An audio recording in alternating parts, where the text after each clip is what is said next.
Le 5-9 Info Sud Radio, Justice et vous, Karine Duchauchois. Allez, on reprend son souffle. Bonjour Karine. Bonjour Christine, bonjour à tous. Et vous répondez à la question de Gabrielle qui a été embauchée en qualité de caissière dans une entreprise de grande distribution il y a 6 mois.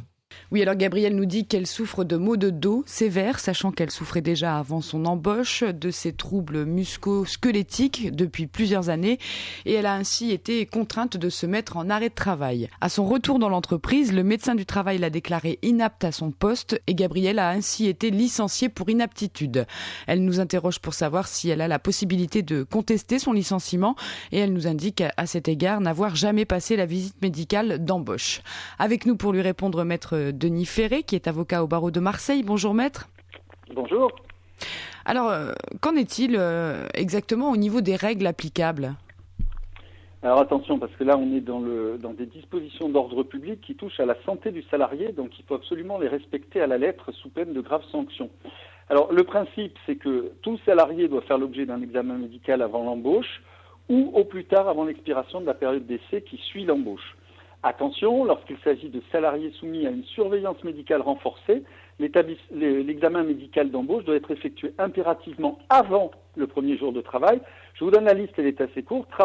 Travailleurs âgés de moins de 18 ans, femmes enceintes, salariés exposés à des conditions particulières de travail comme l'amiante, les rayonnements ionisants, le plomb ou le risque hyperbare, et les travailleurs handicapés. Donc eux, c'est avant le premier jour de travail. Et alors, quel est l'intérêt de la visite médicale d'embauche ? Alors, l'examen médical a plusieurs objectifs. Ils sont définis par la loi sous l'article R 46-24-11 du Code du travail. S'assurer que le salarié est médicalement apte au poste de travail auquel l'employeur le destine et veut l'affecter. Proposer éventuellement les adaptations du poste ou l'affectation à d'autres postes. Rechercher si le salarié n'est pas atteint d'une affection dangereuse pour les autres travailleurs, informer le salarié sur les risques des expositions au poste du travail et suivi médical nécessaire et enfin sensibiliser le salarié sur les moyens de prévention à mettre en œuvre. Et alors, quelles sont les possibles conséquences d'un retard dans l'organisation de la visite ou de l'absence totale de visite médicale d'embauche ?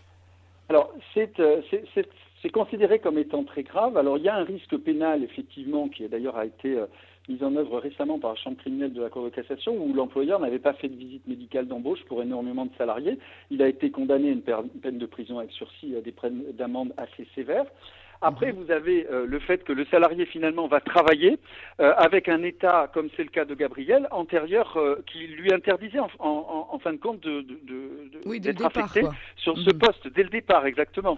Donc, qu'est-ce que ça va avoir comme incidence ? C'est lorsque la salariée va se plaindre de maux parce qu'elle ne pouvait pas travailler sur ce poste, eh bien, effectivement, elle va être licenciée pour inaptitude par l'employeur, mais l'employeur sera en faute et son licenciement sera sans cause sérieuse dans la mesure où, il n'avait pas vérifié l'état de santé justement avant la prise de poste.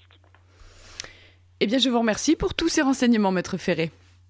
Et vous pouvez réécouter cette chronique sur notre site sudradio.fr et vous pouvez aussi nous envoyer un mail, nous poser vos questions à l'adresse justiceetvous@sudradio.fr. Merci.